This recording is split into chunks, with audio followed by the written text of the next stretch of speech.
రాష్ట్రంలో ప్రతి పేదవాడికి ప్రభుత్వ పథకం అందుతుందని అన్నారు మంత్రి పొంగులేటి శ్రీనివాసరెడ్డి. గ్రామ సభల్లో కొన్ని పార్టీలు రాజకీయాలు చేయాలని చూస్తున్నాయని ఆగ్రహం వ్యక్తం చేశారు.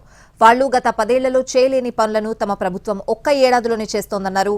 గ్రామ సభల్లో ఉన్న లిస్టేమీ ఫైనల్ కాదని, అర్హులైన వారికే పథకాలు అందిస్తామన్నారు మంత్రి పొంగులేటి. ప్రతి పేదవాడికి ఏదైతే జనవరి 26వ తారీఖున ఇచ్చే స్కీమ్ ఉందో 100కి 100% ప్రతి పేదవాడింటికి చేర్చే బాధ్యత మన ఇందిరమ్మ ప్రభుత్వంలో మాది.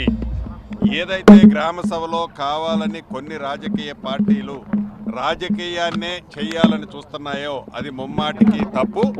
వారు 10 సంవత్సరాలు పరిపాలించినప్పుడు చేయలేంది ఇందిరమ్మ రాజ్యంలో వచ్చిన మొదటి సంవత్సరం చివరిలోనే ఈ కార్యక్రమాన్ని చేశాం.